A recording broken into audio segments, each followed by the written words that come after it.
Coming up on today's edition of the Locked On Raiders podcast, we'll start to turn the page from the loss on Christmas Eve to really the aftermath of the loss on Christmas Eve, from Josh Jacobs and his locker room frustrations, Josh McDaniels talking about Derek Carr, Josh Jacobs, and more players moving forward with the final two games of the season, plus your calls and texts to close out the show. We got a loaded show today on this Tuesday, December 27th, 2022. Just win. Just win. Just win. Just win. The autumn wind is a raider, pillaging just for fun. He'll knock you round and upside down and laugh when he's conquered and won. And won. And won. And won. And won. And welcome in, Raider Nation, to another edition of the Locked On Raiders podcast. Thank you so much for making the show your first listen each and every day. Remember, you can find the Locked On Raider podcast free and available on all platforms. That includes YouTube. Thanks to my man Ari. He makes sure we're up on YouTube each and every day. Anytime you hit him with a little bit of feedback about the YouTube page, it is always appreciated. At Ari Produces on Twitter. And if you listen for 2 minutes or watch it for 2 minutes or watch it for 22 minutes, we definitely appreciate all the all the support of the show. Got a lot to get to on today's show. Of course, we're still talking about the fallout of the loss on Christmas Eve, 13-10 to the Pittsburgh Steelers, a game that was very winnable by the Silver and Black. And I really haven't talked about the game flow a whole lot, talked about where it was lost and go over it too much. I mean, we kind of talked about the miscues on Monday's show, but really, it's the same old song and dance, right? I feel like it's rinse and repeat when it comes to the Raiders and what they've done and the way they've lost games throughout the course of the season. It's really been the same old song and dance. So really, I'm not going to do a deep dive and try to, break it down and just dissect it from, spot to spot and play to play and all that stuff. Really want to continue to talk about the aftermath. And obviously, the conversation about Derek Carr is one that's going to be hot and heavy moving forward. And the Raiders have a big time decision that they need to make. But I did have Steve Weish from NFL Network on my radio show on Monday, and he was doing sideline reporting for the Christmas Eve game. So he was there in that cold in Pittsburgh. And so I love sideline reporting, would love for that to be the next job that I have. Everyone always asks me, like, Hugh, what do you want to do next? You're doing the radio, you're doing the podcast, you're doing this, that, and the other. What's next? And that would be what's next for me. Like, I would love to be a sideline reporter. But I'll tell you what, on Saturday, there was no part of me that wanted to be in Steve Weich's shoes, because he was out there in the cold in Pittsburgh. So he joined my radio show on Monday to talk about the game, talk about Derek Carr, and obviously talk about the elements. So I had to start off asking him about those conditions Saturday night in Pittsburgh. It was brutal. I mean, for those fans to sit up in there, I think it was 5'10" below with the wind chill, and there were times that wind was really, really cracking. So it was tough. And sideline, everyone says they want to be a sideline reporter. I was like, not when that type of weather hits, because you're out in there for 3.5, 4 hours. And, again, I'm not going to talk about how bad it was, because I had people in my crew and people working on the stadium and all that stuff were out there a lot longer than me. But it took me probably 4 or 5 hours after I got home before I could feel my fingertips. It was bad. So there's Steve Weish right there talking about it took 4 or 5 hours for him to just get feeling back in his fingertips. That is miserable. It really is. And again, I love being a sideline reporter. I love that job. Would give anything to do it. But man, I'll tell you right now, there's a couple times a year that would make me question why I want to do that job. Another question that I asked Steve Weish on Monday on my radio show, Raider Nation Radio 920, Unnecessary Roughness, was about what changed for the Raiders.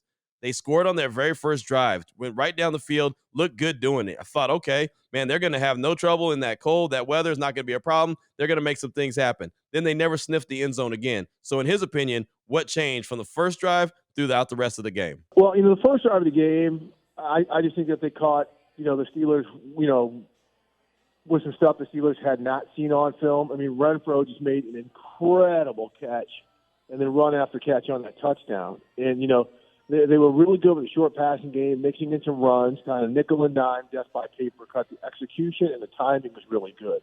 The rest of the game, that Steelers defense really set in. I mean, that defensive front with T.J. Watt and Highsmith, who doesn't get enough credit. I think this guy's got like 12 or 13 sacks. They really locked in. And the Raiders had a real tough time blocking them up. They couldn't run the ball well. That affected the passing game. They did some things to Devontae Adams that kind of took him out. Still, there were times Devontae was open. But with the conditions, we can't overlook that. It was tough sometimes for either quarterback to get the ball exactly where he wanted it, because the way that wind was kind of just cutting and swirling. So a lot of times maybe that's a bad pass, but a lot of times the quarterback might be trying to overcompensate just because, like if you're playing basketball in the wind or golf in the wind, the way that wind could take the ball.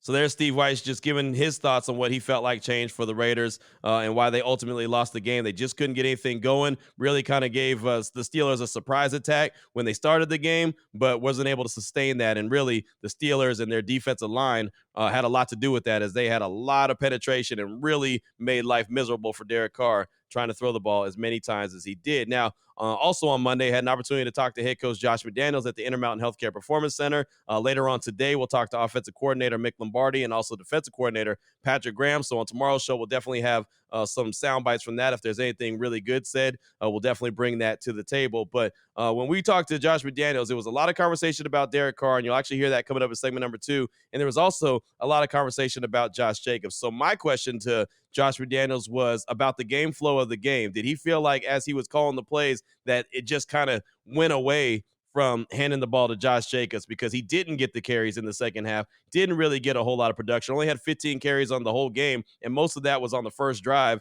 and maybe the second drive as well. And really, they went away from him. And outside of that big play that he had, they got called back because of the Foster Moreau face mask penalty that was basically eliminated a 40-yard run. You didn't really see Josh Jacobs get too much burn. So he's responding to my question here about, did the game plan just get away from him when it came to handing the ball to Josh Jacobs? No, it wasn't. I give them credit. They were kind of, in a nutshell, we would put one group out there, and then they would put a group out there with one more big guy than what we had, and I don't want to get into the specifics of it, but there were times we were out there with 3 defensive backs and 4 front, against our personnel grouping. And it made it very difficult to just keep slamming runs in there, because you were either going to ask Mac Hollins to block a linebacker or, which is just not, good football in that regard. So part of their plan, like I said, they did a decent job of trying to discourage that as much as they could. We felt like we made some adjustments that helped us as the game went on, but, we didn't have the ball much in the second half, and that's our fault. You know what I mean? We kind of, created a negative play, and then it was 3rd and long, and then, penalty, and then, we had a 3rd and 25. So, I mean, those situations are, our responsibility. And so, when you can't play the game 1st and 10, 2nd and 5, 3rd and 2, 1st and 10, 2nd and 4, 3rd and, it's hard to find any rhythm, quite honestly. And I would say in the second half, we didn't do a very good job offensively of establishing any rhythm. We were behind the sticks too much. We didn't make enough positive plays. We hurt ourselves with negative plays and penalties. And for that reason, he didn't get the touches that we certainly want to give him. So, I love the guy. He should have the ball more than any other player on our team, and he has. And so I love this passion, his fight. He wants to help us win in any way that he can, and we got to do a better job of being productive so we can stay out of those situations where the running game becomes difficult to stick with. So there's a very elaborate answer from head coach Josh McDaniels about Josh Jacobs, and I love the fact that he's talking about what he means to him, right? And the fact that he loves Josh Jacobs, and he's a guy that should be getting the ball a whole lot. So if you missed the post-game frustrations, I had it on Monday's show. Vinny Bonsignore caught up with Josh Jacobs in the Raiders locker room following the game. I believe Vic Tafer did as well, and it was only about a minute and a half, but here's Josh Jacobs in the Raiders locker room following the game. Feels like kind of another loss where you guys let it slip through your hands. And as you look back at some of these losses, these close losses, how disappointing is that a lot of this has been self-inflicted? Yeah, man, it's bullshit for real. I mean, it's bullshit. And it's on us, everybody wanted, talk about the defense before. They made their stops when they were supposed to. We got to help them out. And, I'm tired of saying we got to help them out. And it's just frustrating. So, yeah. You feel like they were focused on topping the running game? That's what kind of their focus? We still had opportunities to make plays. I feel like in times where we was close and we felt like we was about to get a big one, we went away from it. And the pass game was working early, so that is what it is. But to win these games, you know, especially at the end of the stretch, especially when you up, you know, against a team like this in the cold, you got to run the ball. So, I mean, that's a factor on everybody involved from top to bottom. How many times can you keep talking about sort of the same things and learning the same lessons? Man, I'm tired of dealing with this shit. I'm tired of dealing with this shit. Like, every day I come here and bust my ass. I see the guys, you know, bust their ass, and, you know, and the result is not there. And, you know, for me, the last 4 years, the result hasn't been there. And quite frankly, I don't know what else to do. So, yeah. It is what it is. So that's just catching you up right there. That was Josh Jacobs, his rant, his frustrations being aired in the Raiders locker room. So on Monday, after I asked the question about Josh Jacobs not getting the ball in the second half, he was asked, Vinny Bonsignor actually asked Josh McDaniels about Josh Jacobs and his post-game frustrations, and if that's something he feels like he needs to talk with him about. So here's Josh McDaniels responding to that question. No, look, our guys want to win, and look, there's been a handful of guys that have done that. It's an emotional sport. It's an emotional game. Hell, I wasn't real excited after the game either, you know, and so I think the reality is you know, you're allowed to be frustrated. You know what I mean? I think you handle it in the right way and you do things the right way. And you know, JJ expressed his feelings, and it is what it is. You're going to have that at times, you know, but. I've said this a number of times. I love the guy, and you know, I think he stands for the right things, and you know, he wants to help us win, and he should, you know, and he has. Look, there's a lot of things that are going to, I'd say, you know, be evaluated here as we go forward and try to make decisions that are in the best interest of our team and our organization, and try to end, you know, like we've talked about a number of times this year. You know, we got to try to create something that's sustainable so that we're not sitting here having this conversation, you know, next year and beyond. Again, love the fact that Josh McDaniels is talking about Josh Jacobs and what he means to him. And I'll tell you right now, I don't think there's anything wrong with what Josh Jacobs did in the locker room, what he had to say. I think that that's what guys that want to win, who expect to be winners, that's what they should air, right? They shouldn't be satisfied with losing and consistently losing and knowing that they could have been a bigger part of the game. Now, the Steelers defense had a lot to do with Josh Jacobs not getting the ball because they weren't allowing him to run the rock, right? They weren't really allowing him to get off, as Josh McDaniels explained a little bit earlier when I asked him the question about Josh Jacobs not getting the ball. But multiple times to hear Josh McDaniels say he loves Josh Jacobs, to me, that doesn't sound like that they're thinking about letting that guy walk in free agency. I do think that they're going to do everything in their power. Now, Josh Jacobs has to agree with that and agree to it, you know, and sign a contract or accept a franchise tag, whatever the case may be. But I don't think that they have any intentions on letting Josh Jacobs go. And really, hearing that from Josh McDaniels kind of made me kind of reiterated that point that, yeah, they're all in when it comes to Josh Jacobs. They've proven to him, or he's proven to them, what exactly he means to the franchise and what he can be for the team's success moving forward. A couple other little, not sound bites, but a couple nuggets. Chandler Jones, Denzel Perryman, don't expect to see them back at all. Denzel Perryman, I mentioned on Monday's show, had surgery following the game on Saturday. He looks like he's going to be out for the season, and Chandler Jones as well. With a messed up elbow, doesn't look like he's going to be returning either. So most likely, you probably seen the end of Chandler Jones and Denzel Perryman for this year for the Silver and Black. I don't know what that means moving forward. Denzel Perryman is a free agent following the season, so he might not be back at all in the Silver and Black. And Chandler Jones, there's always going to be questions around him. He has a contract, hasn't really lived up to it. So what do the Raiders do with him moving forward? That obviously is something that they have to answer in the offseason. Coming up in segment number 2, we talked about the quarterback position a lot on Monday's show. We're going to continue to have that conversation, but you'll hear from head coach Josh McDaniels. You'll understand why it's so important these next couple games, and also why it's so important that they have to make a decision, why they have to make a decision on the quarterback position right after the Super Bowl before everything gets rolling. I mean, they've got to make a decision quick, fast, and hurry. We'll tell you why. You'll hear from Josh McDaniels. You'll hear some more from Steve Weish on Derek Carr as well. A lot of conversation about DC coming up in segment number 2. Before I get to that, though, I do want to tell you about a new partner here on the Locked On Raiders podcast, and one that I think is going to be really fun. That's the Ultimate Football GM. I talked about this the other day on the podcast, and someone actually called my radio show and was like, Q, that Ultimate Football GM, can you give me some more information on it? So it does sound like it's a lot of fun, right? If you ever dreamed of becoming Dave Ziegler, and I don't mean Dave Ziegler the person, I mean the fact that he's an NFL GM and you want to manage your football franchise, you can. Your dream has come true. this game is for you, the ultimate football GM. You manage every aspect of the team. You play through the season, lead your team to glory. You're responsible for everything. Hiring the coaches and coordinators, trading players, making draft picks, going through the franchise, through free agency and the draft, all the ups and downs of a season, everything that the front office is dealing with right now, that would be all on you. And we do it all the time here on the podcast, right? We always talk about what players should come back, what players don't. And we're talking about it now when it comes to Derek Carr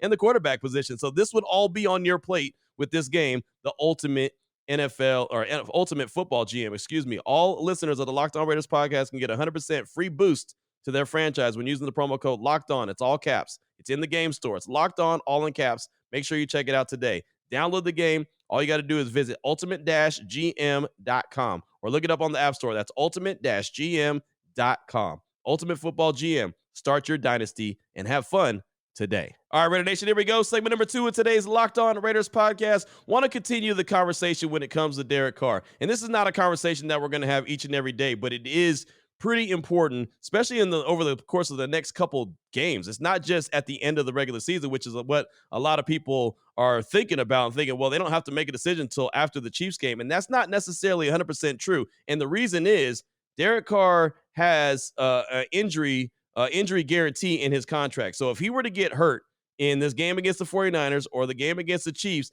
then his $32.9 million salary next year and $7.5 million of his 2024 salary would become fully guaranteed. So basically, he gets hurt in one of the next 2 games, $40 million is guaranteed to Derek Carr. Now, that would make the Raiders make a decision before they really want to make a decision. So there's a good chance that maybe they sit him down, right? Maybe they decide that he's not going to play the rest of the season. We might have seen the last game from Derek Carr this season with the silver and black. Hell, we might have seen the last game from Derek Carr, period, with the silver and black. I don't know that. I'm just saying that that's a real deal possibility. Over the last 5 games, he has a 55% completion rate, 9 interceptions. And that is an issue, right? I mean, he's leading the league in interceptions right now. I mean, he's just not having a good season. I felt like Derek Carr was going to regress a little bit with the new coordinator and new coach. I didn't think he was going to regress like this, especially not having Devontae Adams out there. I know Darren Waller hasn't been there and Hunter Renfrow for the majority of the season, but you think when he has his tag team partner in Devontae Adams, it was going to be a little slow to develop, but you figured it would develop better than it has, and it really just hasn't. So when we met with head coach Josh McDaniels, there was a bunch of questions about Derek Carr, and one of them was, what does he think the reasons are at the quarterback position the last 5 weeks? Again, 55% completion rate and 9 interceptions over the last 5 games. So what's the reasons for the struggles? There's a lot of reasons, obviously, for that, and I don't put everything. It's never on one person, and that's our responsibility, my responsibility, and at the end of the day, the passing game and the production of the passing game, usually has a lot to do with, how we protect, the routes we run, the ability to read the coverage together, throwing and catching. There's a lot that goes into that. So I know that statistic gets applied to just one person, but certainly there's other factors. So I mean, look, that's not good enough. You know what I mean? And for us to be able to win at this time of the year and be productive offensively, you have to throw the ball, better than what we've thrown it at times here in the last month and a half. We've been able to win some in spite of that, overall, but clearly that's not the goal. The goal would be to be more productive than what we've been. So there's head coach Josh McDaniels not squarely putting it on Derek Carr, and it's not 100% Derek Carr's fault. I'll never come on the show and say that all the failures of the Raiders are 100% on Derek Carr, but we all know what it is, man. The quarterbacks get the praise, and they get all the majority of the blame as well, right? I say it all the time. I think it's the dumbest stat in football that the quarterback has a win-loss record, right? I mean, we can go right now. We can go to the website and find what Derek Carr's win-loss record is, but nobody knows what Andre James' win-loss record is, or, Jermaine Illuminor's win-loss record is, or Keelan Cole's win-loss record, right? I mean, nobody knows that. You can ultimately figure it out, but, I mean, it's really a stat when it comes to the quarterback and their win-loss record. So Josh McDaniels was also asked, does the quarterback need to play better? Like, yes, there's other issues that the Raiders have gone through, why they haven't been playing so well, and like he said, it's not all 100% on Derek Carr, but does he think that Derek Carr needs to play better? Yeah, I mean, look, we all can do better. I mean, that's a fact. I mean, if we're sitting in the meeting room today thinking that we played great over the last however long it is, I don't think that's really the case. You know what I mean? We all can do better. and we should, and we need to, and we can coach better. So we're all in this together. That's the way it's going to be, and you win and lose as a team. Offensively, you're productive as a group, not as one individual or a bunch of individuals. So. Everybody, can do better, and I'm sure he'd be the first one to tell you that he could do the same thing. So there's head coach Josh McDaniels right there talking about the quarterback position, and of course, needs to play better. So continuing on with what Josh McDaniels had to say at his press conference on Monday, talking about Derek Carr and going again back to his contract.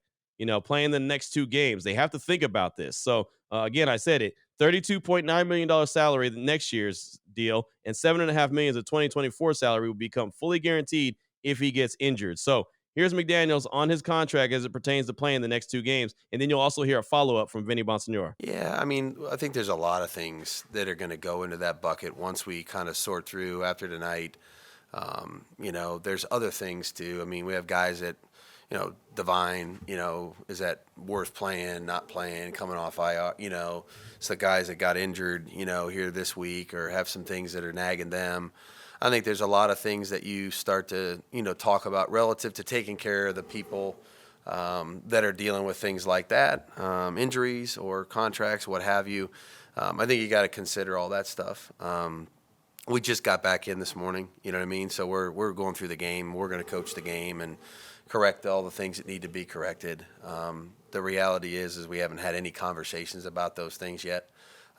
And as we go through the next 24 to 48 hours, I'm sure we'll sort through some of those things. But, we're aware of all those things too. Could be a possibility that maybe you didn't turn to. I think there's a possibility that we would do the right thing regardless of the position. You know what I mean? Just in terms of the team. You know what I mean? So, like I said, Chandler went down, Denzel went down.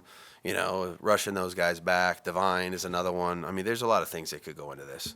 So I'm not going to get up here and prognosticate everything at this point. Like I said, we're going to get in here and coach the game and correct that, and then I think in due time make the right decisions, hopefully to protect those guys that we should protect, relative to health, and then also do the right thing for the organization as we go forward. So I think we're going to learn a lot because none of those comments from Josh McDaniels about Derek Carr, nothing says, yeah, we're dedicated to him moving forward.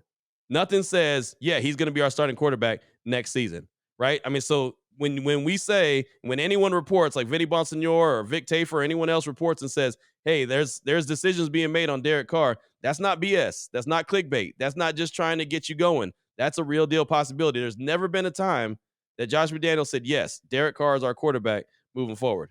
He just hasn't, right? And you could tell by those answers right there that there's thought going into it. So there's things that have to be, thought of. And, the Chargers are headed to the playoffs. So does that mean that the Raiders are going to shut Derek Carr down the rest of the way?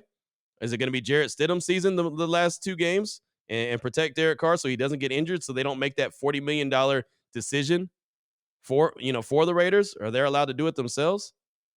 It's a huge question. One more soundbite that I want you to hear here in segment number 2 of today's Locked On Raiders podcast, just hearing sounds on Derek Carr as we continue to think about Derek Carr and what's going to happen with the quarterback position moving forward. Steve Weiss, who, again, was on my radio show on Monday from NFL Network, I asked him as one of the final questions that we had in the interview was, what does he think the Raiders are going to do with Carr in the quarterback position? Because, again, it's not just about his ability.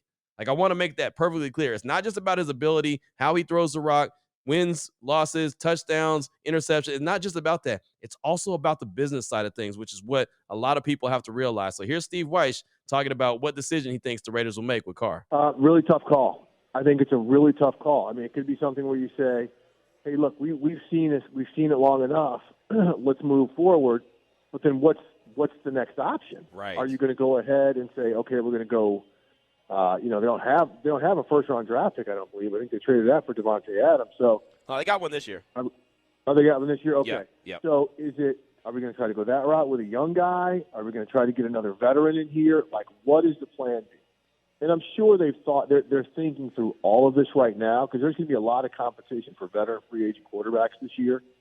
Look, Derek is a good quarterback, but for Josh McDaniels and all of his team to move forward, they've got to ask themselves, is he the guy they want to do it, or do our priorities rest elsewhere? And when you factor in the last thing I just said, their priorities are elsewhere. that offensive line has got to be upgraded. Their defensive interior has got to be upgraded.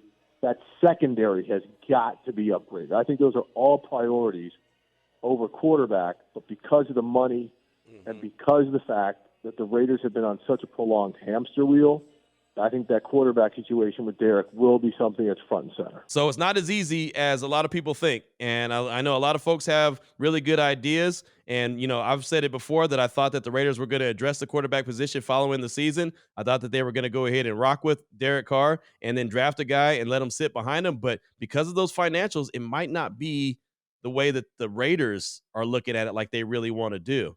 Right. And I mean, now if this team was a playoff team and made a deep run, I don't think there'd be any question. They'd say here, yeah, okay, he's our guy. And we'll still at the same time go address the quarterback position and have somebody young sitting behind Carr to get ready. But because they're not a playoff team, because they have had so many just crazy outcomes. I think this is probably the easiest way to say it or best way to say it. Crazy outcomes in 2022. There's a lot of decisions that have to be made. And somehow, if they want to move forward with Derek Carr and keep him on the roster, they have to justify to the owner why paying him $40 million pretty much is a good investment.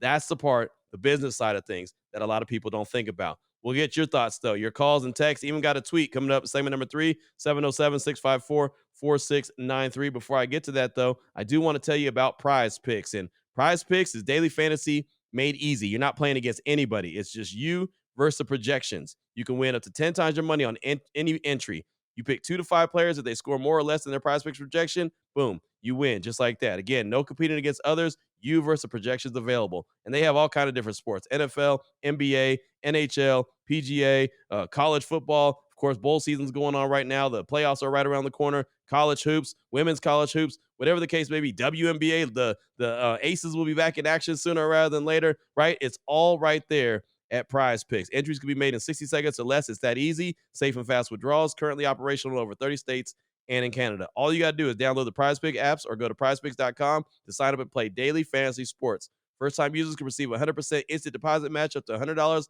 with promo code LOCKED ON. You deposit $100, Prize Picks will give you $100. You deposit $50, Prize Picks will give you $50. Don't forget, use the promo code LOCKED ON and sign up for an instant deposit match up to $100. Here we go, Raider Nation. Segment number 3 of today's Locked On Raiders podcast. Your calls, texts, tweets, whatever the case may be, we're going to get them on in this segment, 707-654-4693. Let's start things off with Raider Izzy. Haven't heard from him in a minute. He's calling to talk about the Raiders and what he thinks most people are looking over when it comes to the roster that the Raiders have. Here he is, Raider Izzy. What up, Q? Raider Izzy.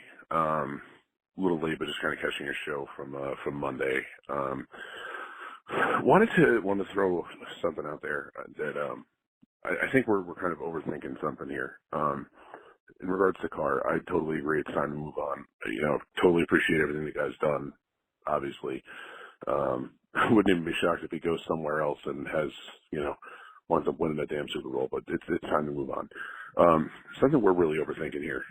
We legitimately, when healthy, and I understand that we have not been the healthiest team in the league this year, but you can argue we have the number one wide receiver, number one outside guy. You can argue that we have a top 3 tight end. You can argue we have the best slot receiver, and we currently have the leading rusher in the NFL.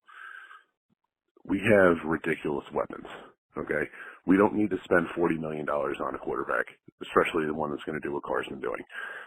Honestly, I would be totally happy with a quarterback that is just going to force feed the targets to these guys, okay? There's too many pass attempts to Foster Moreau.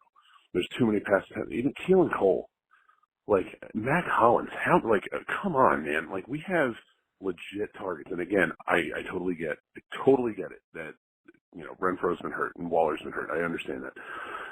Do you know what type of season we would have right now if, even Baker Mayfield, like I was just watching him against the Broncos yesterday. If we had a quarterback just doing what he does, just not worrying so much, just play, just sling it, man. Feed your targets. You have some of the best targets in the world. I just want a quarterback that has no fear. I want a quarterback that's going to force feed the hell out of these guys. And man, if we want to get a quarterback for $10 million, if he's not a superstar, then go get another wide receiving target. Get another outside guy, like a legit outside guy to go along with Adams, so we don't have to see Mac Hollins and Keelan Cole in there. Give him another target.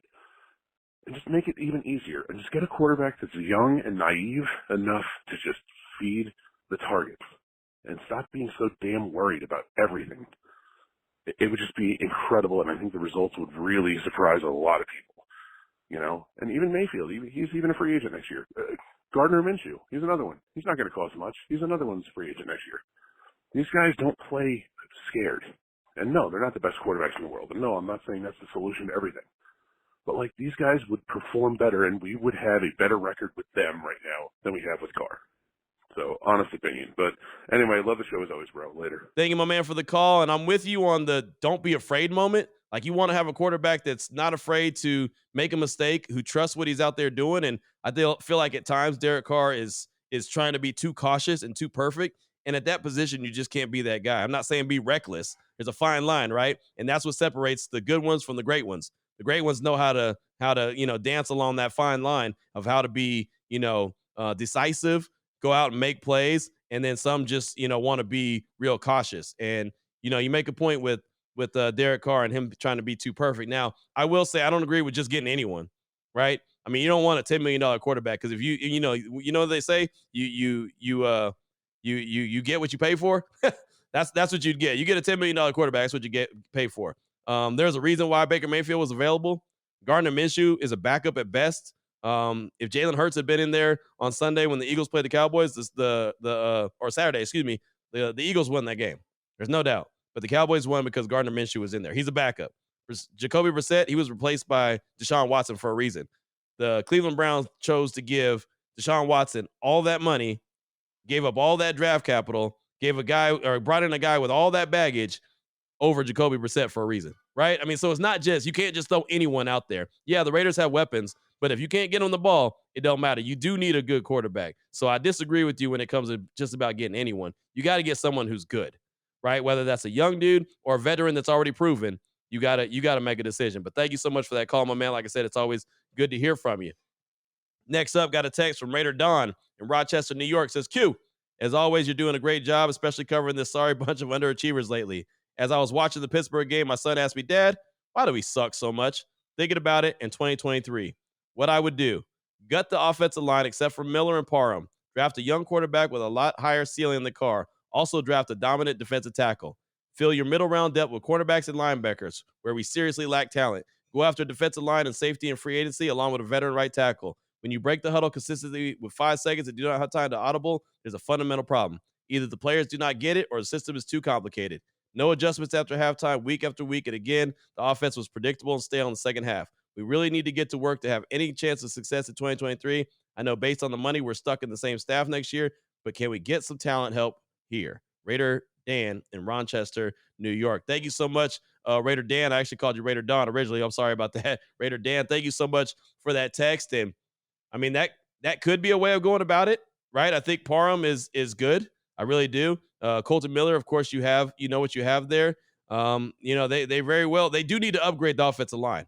I think in free agency, they do need to do something with the offensive line because you've seen Derek Carr has been basically running for his life all year long. So he hasn't really had a whole lot of time to sit back in the pocket. But, man, a dominant defensive tackle would be awesome. I think that they need to go ahead and use the whole draft, for the most part, at least the majority of the draft, on defensive players. A defensive tackle, corners, safety, linebackers for sure. Linebackers been ignored for far too long. I'm with you. I'm with you on all that. I have no problem with that. And obviously the big question is going to be like, what do you do with the quarterback position? And Derek Carr has the no trade contract or clause in his contract. So if they decide that they want to try to trade him, he has to approve it. They can't just send him anywhere and try to get the best return on investment because he could say, no, I'm not going there. Right. So that's part of the issue that complicates everything. And maybe what if Derek Carr decides, I don't really want to play anymore, right? I'm just going to go ahead and retire, do what he said he was going to do, where he said he's not going to play for any other team but the Raiders. Maybe he decides, you know what? I'm good. I've made plenty of money. I did everything I could for the organization. It didn't happen. I apologize. And I'm now going to go be a preacher. And honestly, I wouldn't hold that against him. I have no ill will towards Derek Carr. I've said it 1,000 times. I'll say it 1,000 more. He stabilized the quarterback position from the time he came into the league to right now. At least the Raiders have had a stable quarterback where they had a carousel of just Jags just another guy at that quarterback position before he got there. If you go back to 2002, the last time that Rich Gannon took a snap, and go all the way up from there to 2014 when Derek Carr was a quarterback, outside of Jason Campbell, they just had a bunch of other guys. Jags, just another guy, right? And Jason Campbell, when he got hurt, that was the beginning of the end.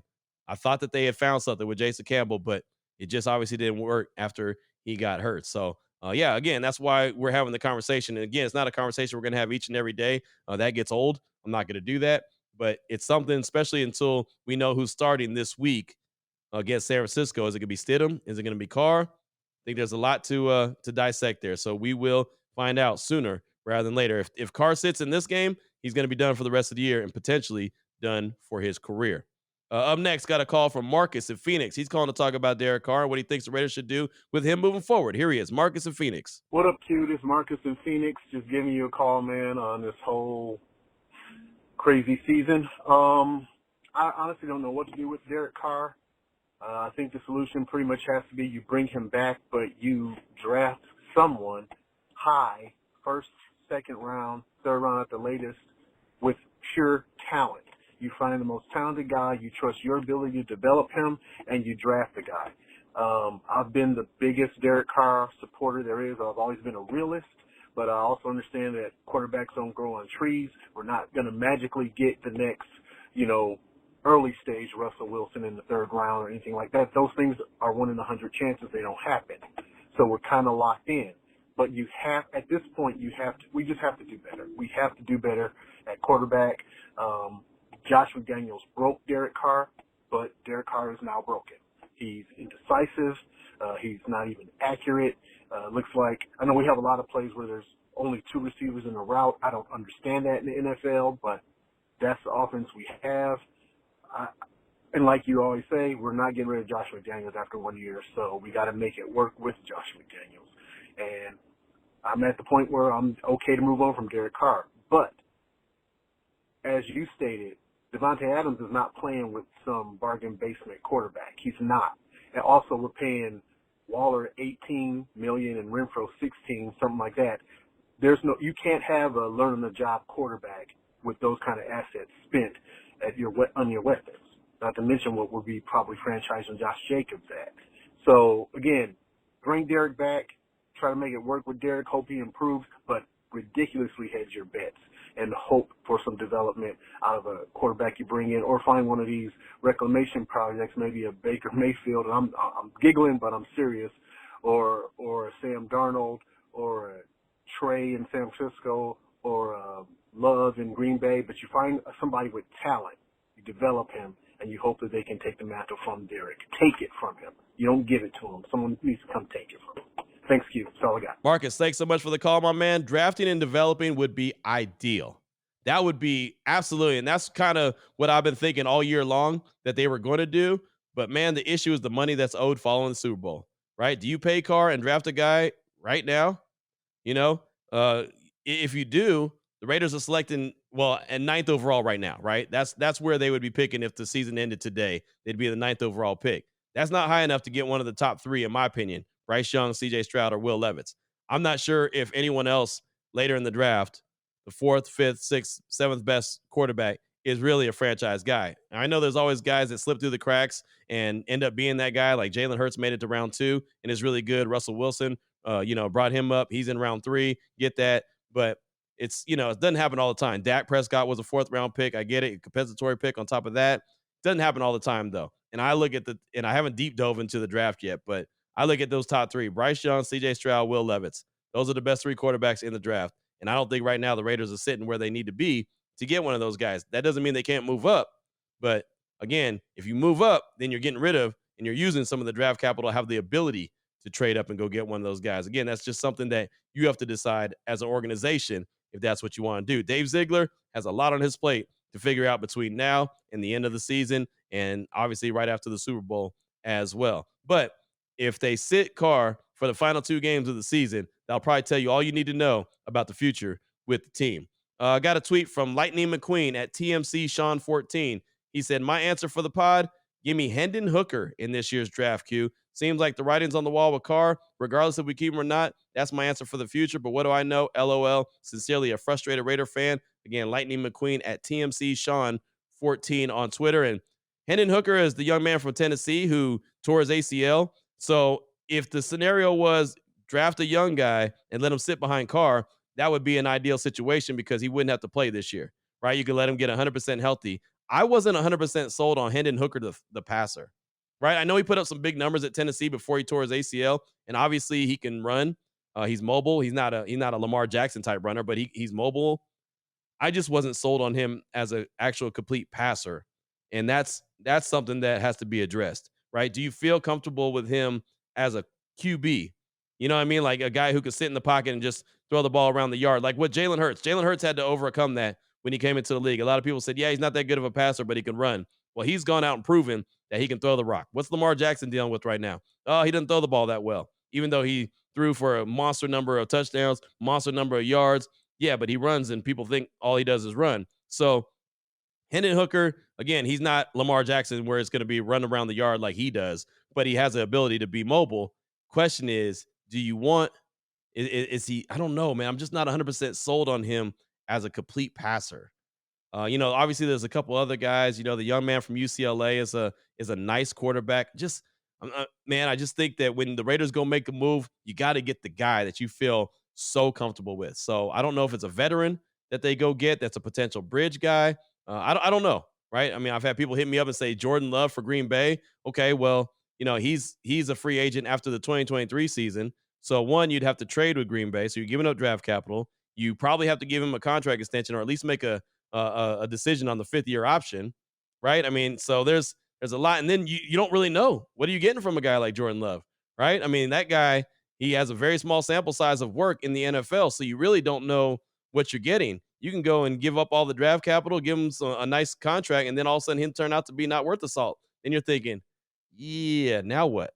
Right? I mean, the next move, if they make a next move, it's got to be the right move. There's no room for error. There's no room for a strikeout.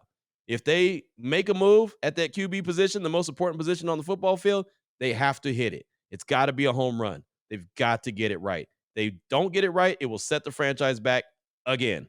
And the franchise is set back plenty of times by making bad decisions at the quarterback position. That's all I got time for on today's show. Got a lot more calls and texts to get to. EMC Raider hit us up. My guy Dave B in the 757, he sent us a text. Raider Season LA called us. Plenty of calls, plenty of texts, plenty of conversation. As I mentioned, today we'll talk to Mick Lombardi and also Patrick Graham. I'll record the Raider Roundtable show with JT the Brick and Lincoln Kennedy. That'll be up on the Raiders YouTube. We'll do that about 9:30 this morning. And normally, after that happens, there's always some news that comes out surrounding the Raiders, either some roster move or something always happens. So we'll see if that trend continues. And of course, we'll have a lot more here on the Locked On Raiders podcast. Again, thanks so much for making the show your first listen each and every day. Remember, you can find the Locked On Raider podcast free and available on all platforms, including YouTube. Thanks to my man Ari on Twitter at Ari Produces. So until tomorrow, Raider Nation, take care of yourself. Take care of your family. Hopefully you guys had a great holiday and you're looking to have a fun New Year's. Of course, the 49ers are coming to Allegiant Stadium on Sunday. I'm hoping that the Allegiant Stadium is not full of red, but my gut feeling tells me it's going to be a lot of red in the building come Sunday. So until tomorrow, Raider Nation, take care of yourself. Again, take care of your family and love on your family. Most importantly, as always, just win, baby.